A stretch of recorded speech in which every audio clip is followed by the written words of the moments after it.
moto.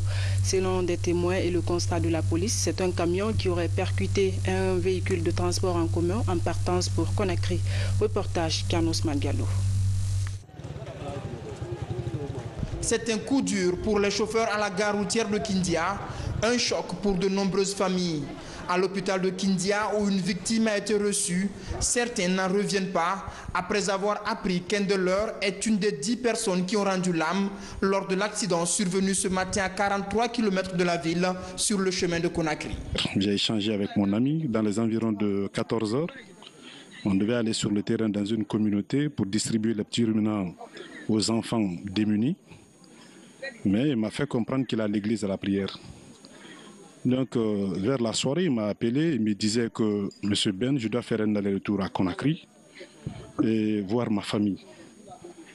Vers les 9 h, on m'a appelé, on me dit que votre ami, Roger Fasselimara, a subi un accident à Labota, dans les environs de 9 h. Et tout de suite, l'information a été partagée avec toute l'équipe de Child et de la FMK. C'est aux environs de 8 h, alors qu'on était au staff central, qu'on a vu un attroupement des gens venir. On a envoyé rapidement un blessé au niveau de la chirurgie, qui était presque mort. C'est un dépôt de corps, quoi, parce qu'elle avait la jambe broyée complètement. Donc c'est un dépôt de corps en fait. Après, selon les renseignements, il y a eu un accident entre la nationale Kindia-Conakry, vers le véhicule a quitté vers les 6 h du matin. Donc ils ont fait un accident, coalition avec un gros camion. Des disparitions tragiques qui créent la consternation. À la gendarmerie, les premiers éléments de l'enquête sont édifiants. Il s'agit de 2 véhicules.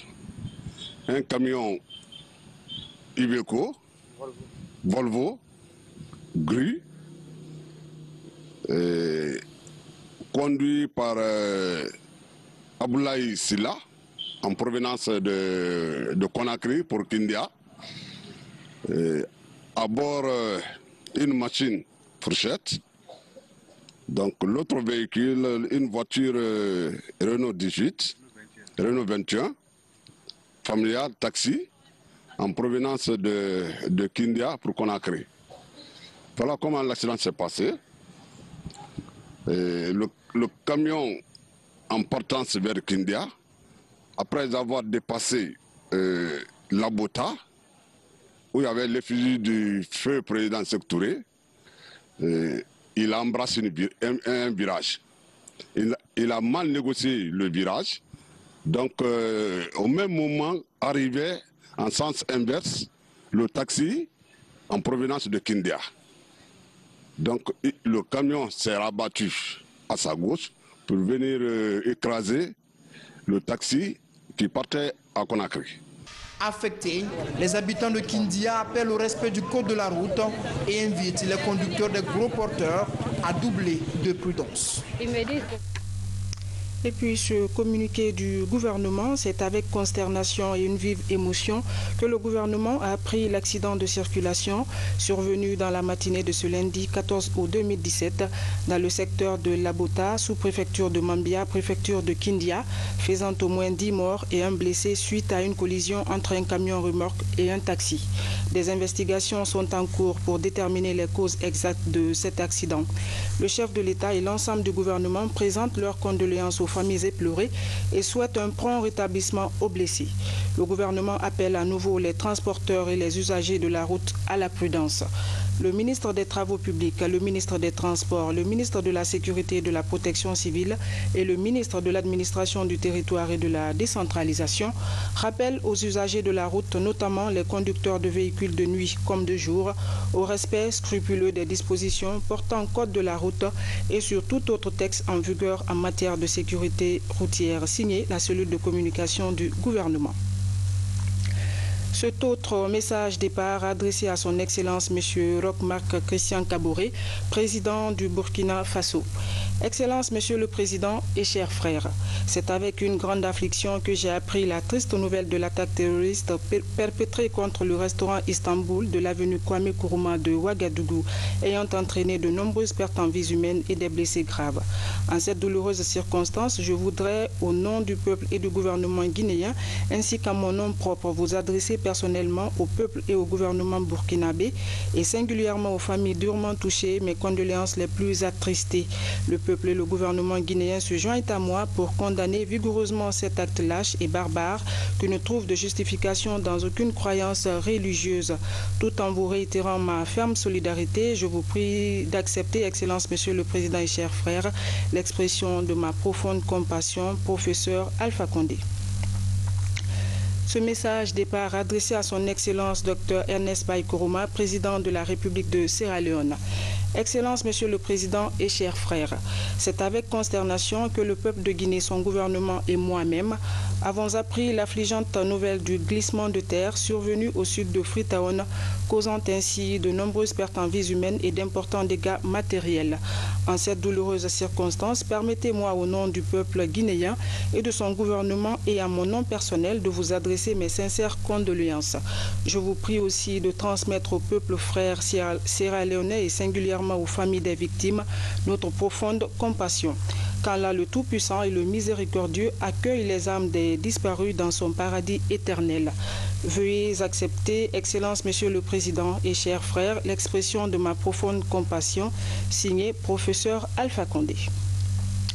Sur un autre plan, la route nationale numéro 29 reliant la ville de Dabola à la commune urbaine de Farana a été complètement reprofilée sur financement du fonds d'entretien routier. Une équipe technique était sur le site pour évaluer la qualité des travaux. Le constat avec Komara Moussa. Difficile à pratiquer il y a 6 mois, cette route nationale numéro 29 qui relie la ville de Dabola à la commune urbaine de Farana est reprofilée. Usagers et populations riveraines sont soulagés. La conduite redevient confortable sur ce trajet. Avant, la route était dans un mauvais état. On pouvait faire 4 heures de temps. Nous sommes très joyeux aujourd'hui de l'état de la route. Les gens perdaient leurs marchandises parce que quand on prend la banane qui vient de la forêt chaque samedi, la banane pourrissait ici, on avait de sérieux problèmes. Mais nous remercions le professeur Alpha Condé. Les travaux sont réalisés par 2 entreprises nationales. Le délai contractuel n'a pas été respecté. En cause, la densité de la pluviométrie dans la zone. Conséquence, le reprofilage a duré 6 mois. Il y a eu de grandes pluviométries dans la zone l'année passée. Donc on avait fait beaucoup de purges. Il y a des quantités qui n'étaient pas prévues qu'on a réalisées. Et quand on fait une route, c'est un ouvrage. Et même si, disons, il y a des dépassements, tu es obligé de faire face pour que le résultat soit un bon résultat. C'est ce qui a fait prendre beaucoup de temps. Et maintenant, les travaux sont finis dans les meilleures conditions. Ce tronçon a été divisé en 2 lots. Le premier commence de Dabola à ce pont du district de Toumania. Le second de là jusqu'à la commune urbaine de Farana. Les travaux sont officiellement finis. Mais le bailleur et le maître d'ouvrage rappellent quelques désagréments sur le chantier. Les travaux ont été exécutés avec satisfaction, sous réserve évidemment de ce que la réception technique va dégager comme constat. Il y a quelques points que vous avez constatés qui sont des points à améliorer. Il y a des ouvrages qui sont très anciens qui doivent être soit repris parce qu'ils sont redimensionnés. Et vous avez vu le pont métallique aussi qui a été fait, qui a été repris par l'entreprise, par une entreprise de la place sous le financement du FER. Et tout cela fait qu'aujourd'hui, on peut considérer que cette route est dans un état praticable et ça va décharger la route nationale numéro 1, surtout qu'il y a beaucoup de production qui circule entre ces 2 préfectures. La réhabilitation de ce corridor est financée par le fonds d'entretien routier à plus de 4 milliards de francs guinéens. Et puis, bonne nouvelle, le ministre d'État, ministre des Transports, informe les populations de Conakry, Koya et Dubrika de la reprise des activités du train Conakry Express le mardi 15 août 2017. À cette occasion, le ministre d'État remercie le président de la République, professeur Alpha Condé, pour son implication personnelle dans la remise en circulation du train Conakry Express. Les nouveaux tarifs de passage entre les gares vont de 1 000 francs à 7 000 francs guinéens. En région forestière, le président du Parlement guinéen poursuit sa tournée de sensibilisation. À Guékédou, l'honorable Claude Korikondiano s'est surtout intéressé aux mouvements sociaux qui menacent la cohésion entre les citoyens. Il entend trouver une solution pour améliorer le climat sociopolitique dans cette ville cosmopolite. Reportage Abdoulaye Diallo. Ces dernières années, la préfecture de Guékédou a enregistré plusieurs mouvements d'instabilité. La situation préoccupe le président de l'Assemblée nationale et vient à la rencontre des acteurs pour la recherche d'une piste de solution. D'un côté, les membres de l'organisation Bema Kissi et de l'autre, la coordination des sages du Manding. La démarche consiste à mettre fin aux incompréhensions qui risquent de polluer le climat social dans cette ville cosmopolite. Le fait de ne pas dire la vérité quand il y a problème, c'est ce qui crée des problèmes à Guékédou. Et le message qu'il est venu nous promettre, nous donner, est un très très bon message. Lorsqu'on va lui expliquer réellement ce qui se passe à Guékédou, il va comprendre que cette jeunesse, cette population subit des sorts qui ne sont pas raisonnables. Donc sa présence va aussi soulager le climat politique et même social qui existe. Il faut continuer à sensibiliser les gens, parce qu'en réalité chez nous ici, ce n'est pas facile. Vous savez, souvent on a la mauvaise lecture de la politique chez nous ici.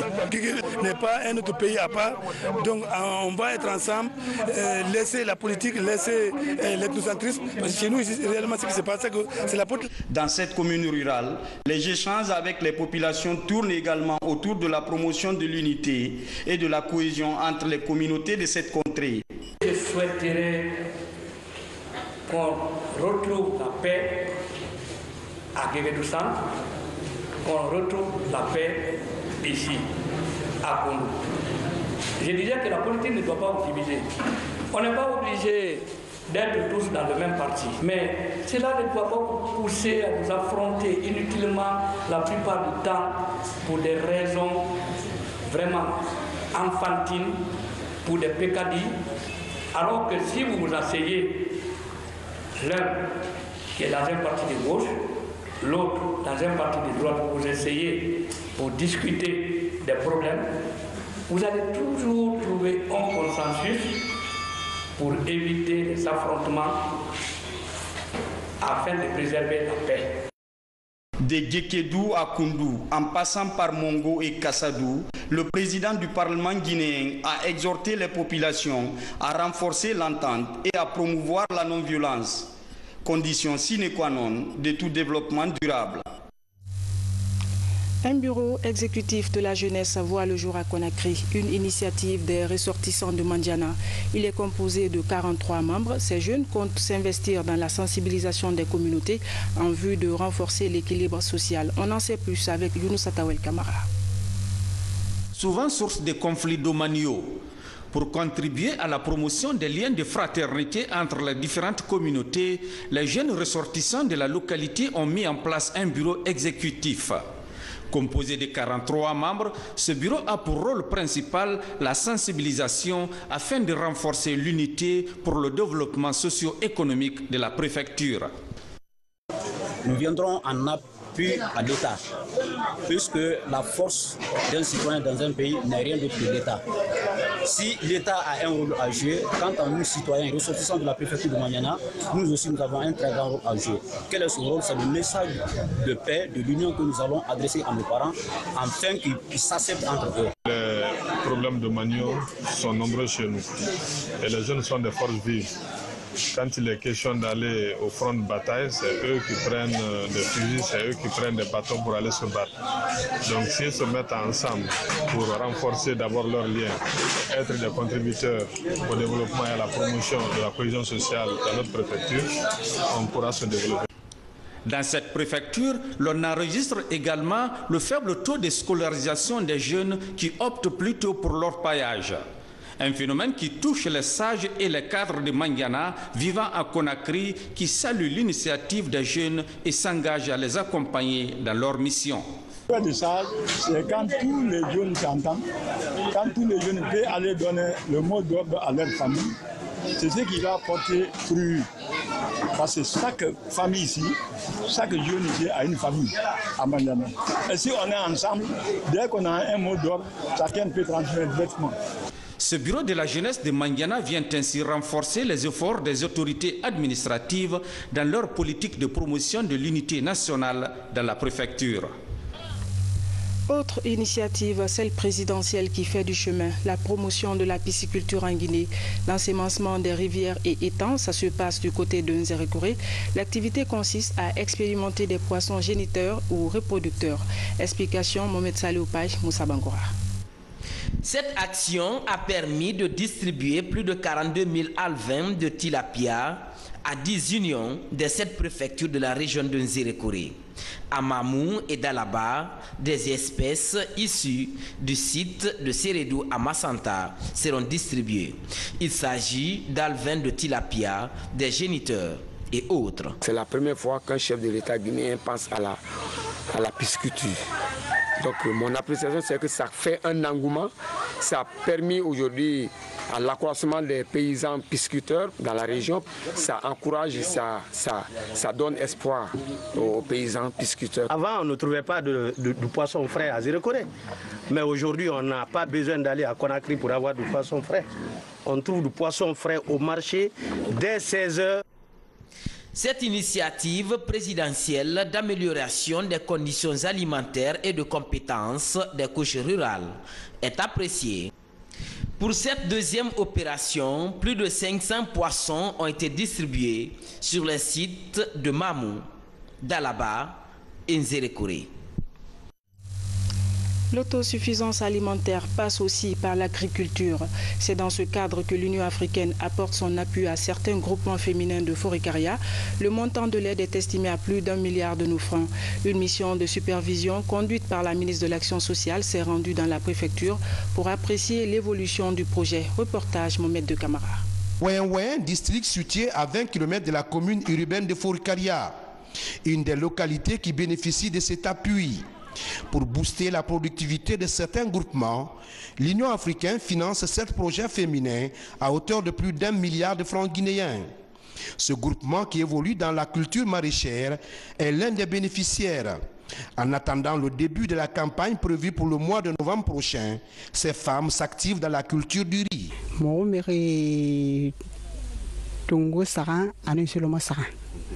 Nous sommes au nombre de 38 femmes au sein du groupement de Wayan Wayan.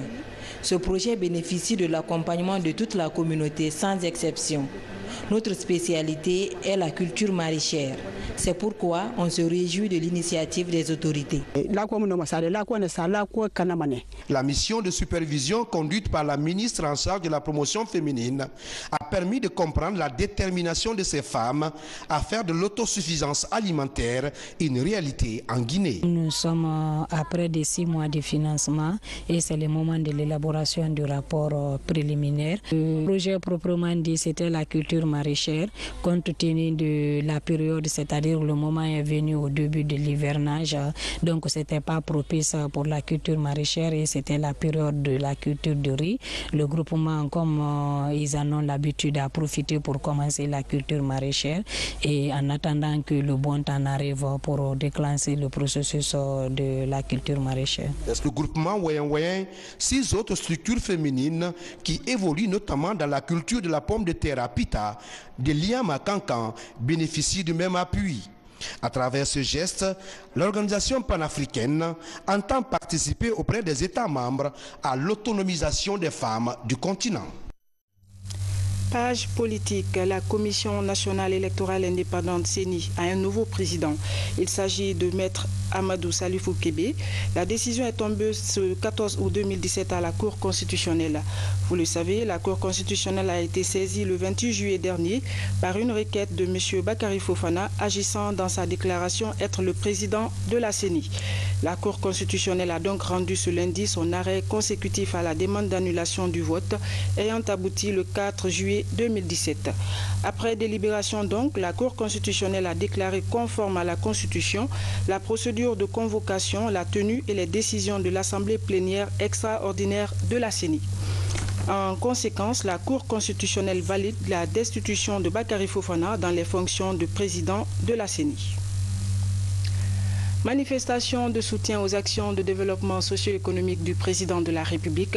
Elle s'est tenue au Palais du Peuple sur initiative de la communauté guinéenne vivant en Angola en collaboration avec le Bureau politique national du RPG Arc-en-Ciel. Compte rendu Makemedozo.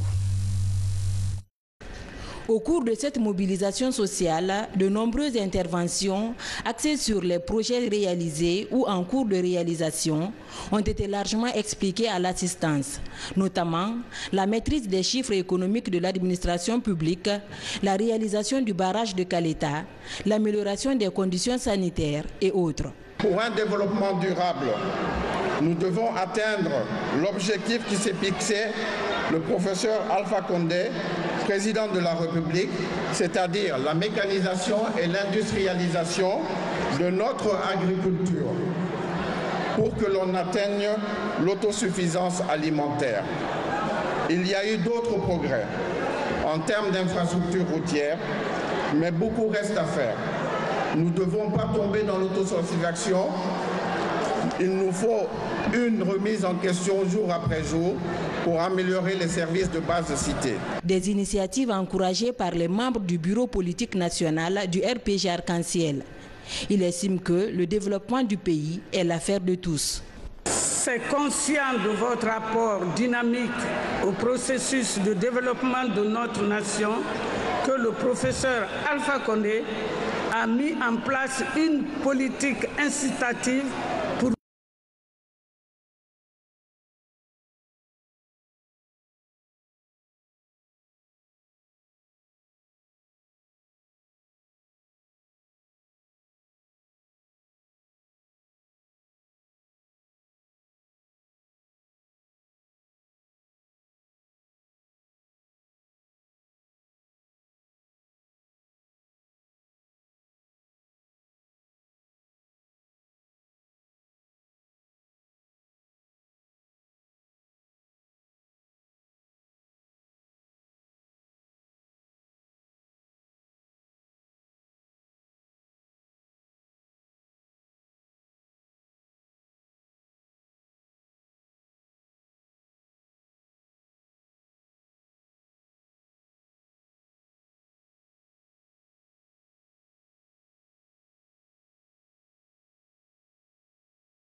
Ceux qui vont occuper prennent un grand risque de se voir même non seulement délogés, mais d'être poursuivis un jour pour occupation anarchique d'un domaine de l'État et qui est condamné par le Code de l'urbanisme.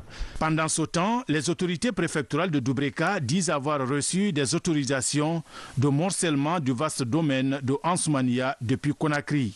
Une polémique qui dénote du manque de cohésion entre les services de l'administration publique. Le Sili national local se prépare activement au centre technique de football de Nongo. C'est en prélude du match aller des éliminatoires du CHAN Kenya 2018. L'équipe guinéenne doit en découdre avec les Lionceaux du Sénégal. Cette rencontre est prévue ce mardi à 17 h au pays de la Teranga. Le reportage de nos envoyés spéciaux Kadiatou Traoré, Adamat Kamara.